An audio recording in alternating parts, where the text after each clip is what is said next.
Bom, gente, a imprensa demorou um pouquinho, mas ontem mesmo fez a contabilidade das pessoas que o Bolsonaro conseguiu levar no Rio de Janeiro.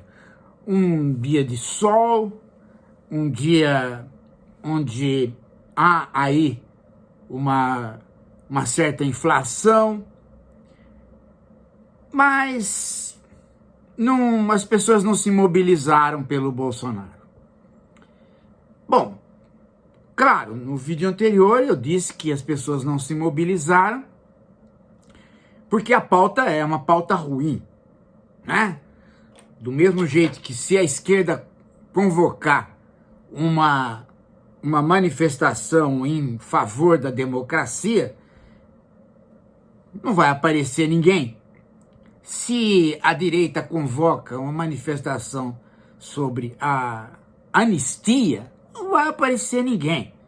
É gente que não sabe fazer política, que vive num mundinho do próprio umbigo, que atua desta maneira. E o Bolsonaro, ele é uma pessoa centrada nele mesmo, não é? Ele não tem nenhuma disposição para com o outro.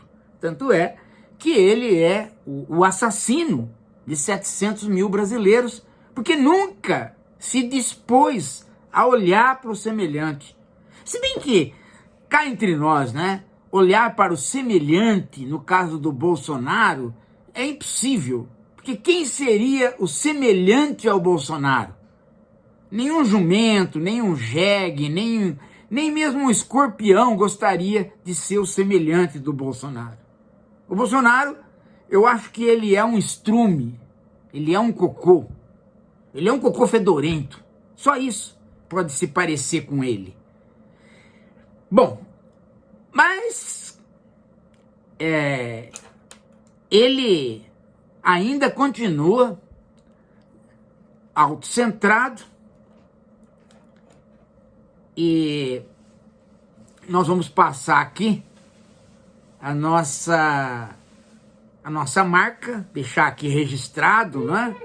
Deixar registrado o episódio do Bolsonaro, inclusive não para a esquerda reflexiva, mas para a esquerdinha reflexiva, né? Que são as crianças reflexivas, aquelas que irão ser a esquerda de amanhã. E de amanhã que eu digo é logo, porque hoje com 16 anos está votando. Então, botem as crianças aí para curtir este episódio da esquerdinha reflexiva. Logo depois eu volto. Bob, meu filho, quer ver? Olha, aqui no jornal está dizendo que a manifestação do Bolsonaro foi um fracasso, completo fracasso. Puxa vida, cadê ele, cadê? Puxa vida, cadê ele, cadê? Puxa vida, cadê ele, cadê? Alô? Aqui é Bibo Pai. Eu quero fazer uma reclamação nesse jornal. Vocês não publicaram a foto do Bolsonaro chorando porque a manifestação dele foi um fracasso. Bob, meu querido filho, foi só o seu papai pedir e os jornais já puseram toda a bobagem do Bolsonaro. Viu? Olha aí, o papai é poderoso, ele faz a pauta dos jornais, mas o blog e o canal do professor Paulo Giraldelli falou tudo antes. Voltei. Acho que vocês gostaram, né? O caso é esse. O caso é que nós anunciamos isso, nós não fazemos jornalismo de anunciar as coisas, de ter manchete, nada. Nosso trabalho é de filosofia política, de análise, de construção de textos para serem postos contra outros textos.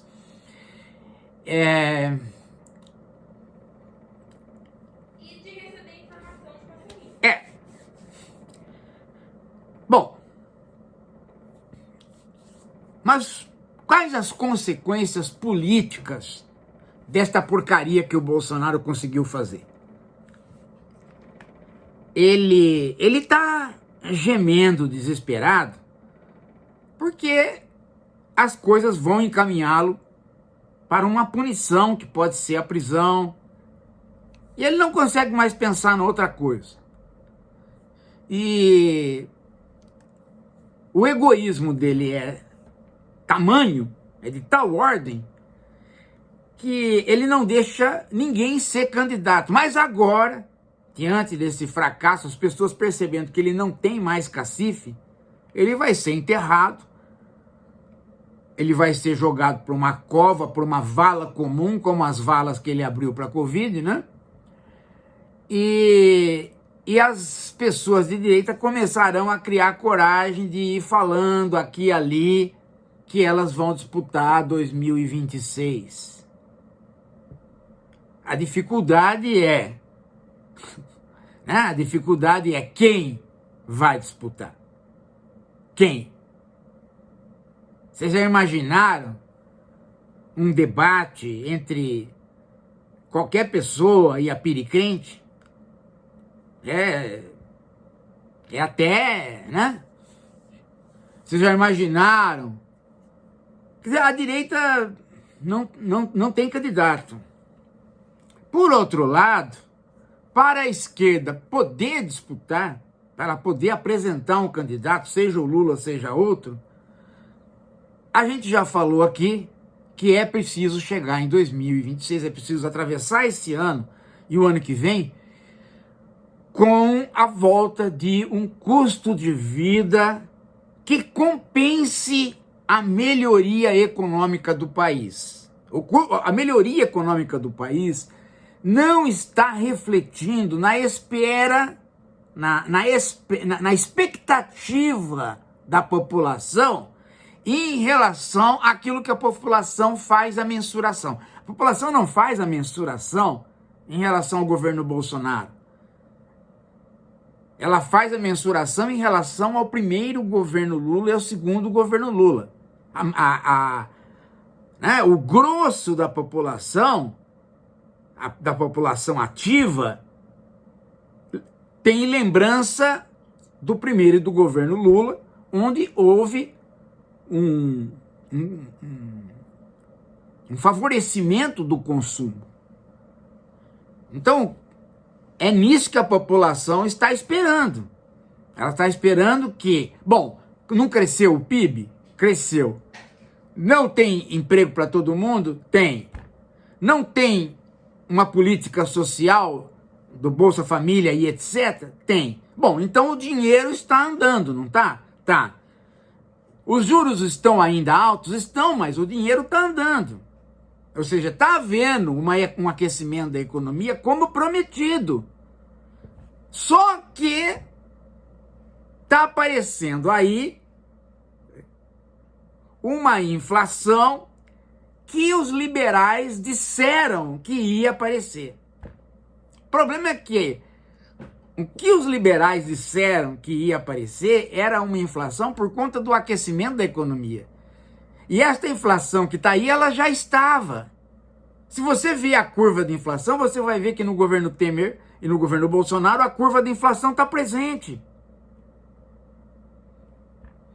Ela só houve um pequeno aumento agora. Então, a inflação brasileira, ela não tem a ver com a demanda. Não é porque as pessoas estão consumindo mais que tem inflação. Ah, as pessoas estão consumindo mais, então todo mundo elevou os preços. Não é verdade. Por que não é verdade? Porque nem todos os preços subiram. Sobe um, desce, sobe outro, desce. Quer dizer o quê? Quer dizer que a nossa inflação reflete problemas estruturais. A estrutura do país, ela tem gargalos, ela tem problemas circunstanciais. Eu vou falar de novo. Eu tenho que falar 1000 vezes, porque algumas pessoas são galináceas. Só depois de 1000 vezes é que elas começam a guardar uma das coisas que a gente fala. Então eu vou falar tudo de novo. Falo 1000 vezes. A inflação brasileira não é uma inflação brasileira. Ela é o quê? Aumento de produtos circunstanciais. Ora aumenta o ovo, depois baixa, ora aumenta a carne, depois baixa, ora aumenta isso, depois baixa. Então você tem a impressão que sempre quando você vai no supermercado, né, você acaba tendo problema. Algum problema você tem. Não sai aquilo que você queria. Não sai aquele boom de consumo do primeiro governo Lula. Porque desde lá, né, até aqui, não se fez um trabalho estrutural que repusesse ao Brasil a destruição que o Fernando Henrique causou para o Brasil pelo Plano Real. Porque no combate à inflação, uma das soluções do Fernando Henrique para criar poupança foi vender tudo, privatizar tudo. Isso tornou o país vulnerável. Tornou o país vulnerável. Então, o Lula não fez uma política de infraestrutura e está pagando o preço agora. E o pouco que fez foi destruído pelo Bolsonaro. Estamos pagando um preço alto agora. Tem que começar. Então, eu não estou falando inflação geral, eu estou falando alta de alimentos. Problema de fazer com que o brasileiro chegue no mercado, chegue nos lugares onde vende comida e compre comida que dê para ele viver bem, viver como uma vida de classe média, como o Lula dizia. Tem que ter um país de pequenos produtores. Por quê? Porque no Brasil, o agronegócio, ele entuba todo mundo de agrotóxico, faz uma super safra para exportar. Exporta. Ganha em dólar. Ficam cada vez mais ricos. E não põe comida barata na mesa do trabalhador, primeiro, porque a função deles é pegar e levar para os portos, para pegar o dólar. Agora, se você tem o pequeno produtor, ele é o pequeno produtor que está, né, fazendo o quê? Uma mandioca, um tomatezinho, né? Uma abobrinha. Ele está fazendo ali, perto das cidades. Ele põe no caminhãozinho dele, na caminhonetezinha dele, e vai na cidade vender. Ele é o cara do feirão, ele é o cara da feira itinerante, ele é o cara né? Ou então ele é o cara que entrega para o governo guardar e depois vender. Isso baixa o preço. E isso faz ter uma produção que é a produção da comida. Tá? A produção da comida, arroz, feijão, tomate, carne, ovo. Tá? Então, agora, como é que surge esse pequeno produtor? Esse pequeno produtor surge se ele tiver uma gleba de terra para ele plantar e que ele tenha a tecnologia da Embrapa e das universidades que tem que ser incentivo governamental. Então aí ele consegue plantar e produzir. Mas só isso não basta. Ele tem que ter o quê? Primeiro a terra. Então ele precisa de um incentivo para que a reforma agrária se amplie, de modo que você tenha mais pequenos produtores, que com tecnologia vão ter uma produção interessante para o governo comprar ou para nós comprarmos. O governo compra e protege ele porque o governo usa isso para estoque regulador. Se preço subir, o governo põe na praça. Então você tem que ter o pequeno produtor, que é fruto da reforma agrária. Você tem que ter a tecnologia, que é fruto das universidades da Embrapa. Veja como tudo isso funciona com dinheiro estatal. Você tem que ter a reforma agrária para ter o pequeno produtor. Agora, tem um detalhe. Se os bancos públicos não fazem uma linha de crédito especial para esse pequeno produtor, não adianta. Ele tem uma pequena maquinaria, um pequeno trator, alguma coisa que ele compra. Então, isso daí tem que ter um crédito. O crédito não pode ser alguma coisa do tipo assim, uma política geral de crédito da Caixa e do Banco do Brasil. Não, não.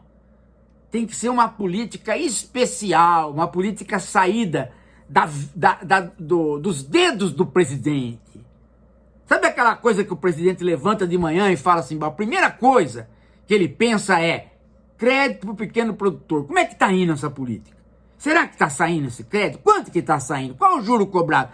Vou ver. No outro dia ele levanta e faz a mesma pergunta e vai. Então tem que ser uma coisa da menina dos olhos do presidente. Tá? E isso tem que estar associado a um controle climático que passa pelo IBAMA. Não adianta querer construir grandes rodovias e destruir a Amazônia. A Amazônia é um santuário que não é para mexer. Porque ela não é lugar de plantar. Ela é lugar para preservar, para plantar. O resto existe o Brasil todo.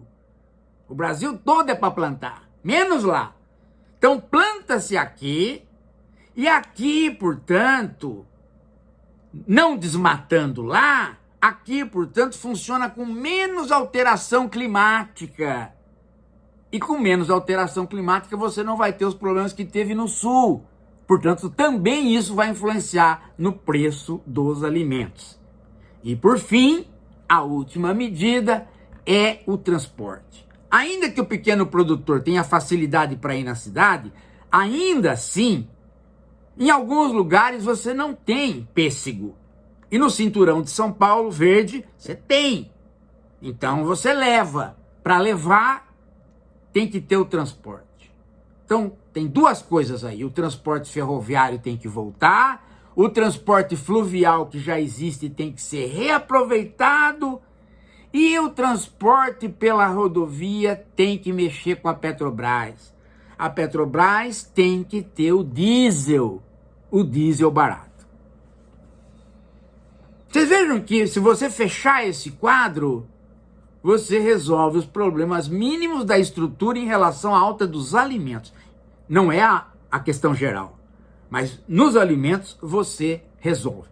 Como é que faz isso? Começando. Tem que começar. Tem que começar todas essas políticas conjuntamente. O presidente tem que sentar um dia, ver o vídeo, tomar nota e pegar um por um dos pontos e descobrir ou redescobrir que esses pontos eu copiei dos programas do PT. Não inventei nada.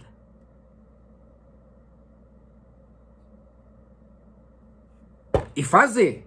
Chamar uma reunião geral e começar. Cada uma das políticas. E qual é o dinheiro que vai ser aplicado aí? Se o mercado vai chiar, se os ricos vão chiar, a população vai entender. A população vai ver e falar, peraí, pela primeira vez eu estou vendo um governo pensar a médio prazo. Isso vai dar efeito a curto prazo, mas é uma política a médio prazo. Agora, vai dar voto? Vai, porque as pessoas entendem. Quando um governo é sério, elas entendem que ele está fazendo a médio prazo. E aí elas passam a ver o governo com uma cara. O governo do Alckmin, do Lula e do Alckmin, o governo do PT e do conglomerado que se formou para eleger o Lula, tem uma cara. Tem 5, 6 pontos que estão sendo trabalhados. E aí chama o Sidônio, para o Sidônio pegar esses pontos que eu levantei e dizer, olha, é isso aqui que nós estamos fazendo. E realmente estamos fazendo. Agora, se fizer um só, não adianta. Se fizer 2, não adianta. São todos eles. São 7 pontos que tem que fazer conjuntamente. Se começar, um dia acaba. Mas se começar, muito antes de acabar, vai trazer um rosto para o governo, que o governo não tem. Vai trazer uma cara para o governo, que o governo não tem. Vai trazer a possibilidade de ir para o palanque em 2026 e mostrar serviço. E aí sim fazer uma campanha honesta. E o Sidônio vai ficar contente porque vai poder fazer uma propaganda honesta. Fora isso, pode correr o risco de perder para um bolsonarista, como é que se diz? De estepe, tá? Fura o pneu, você abre o porta-mala, tira um estepe.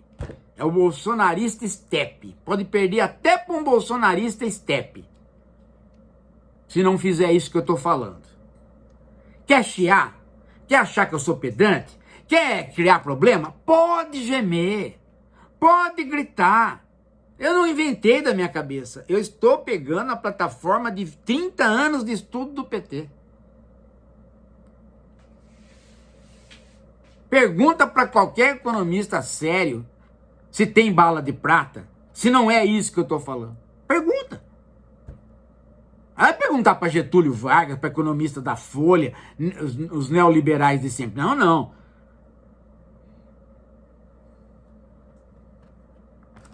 Não, pergunta pro próprio PT.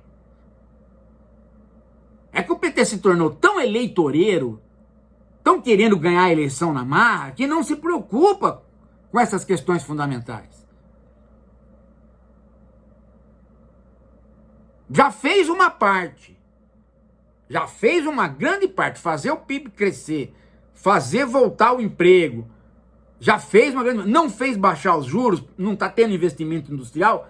Não tem problema. Cria esta política que a própria indústria vai acompanhar. Tá?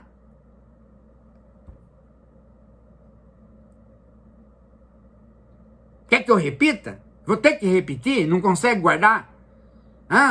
O peturro, o petista burro, que virou gente que agora tem voz e vez, né? Antigamente não tinha, agora tem o peturro.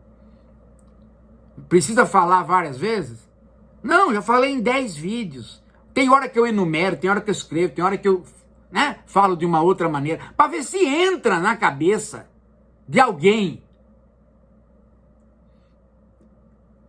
O Lula sabe que eu tô certo. Se passar esse vídeo para ele, ele vai falar que eu tô certo.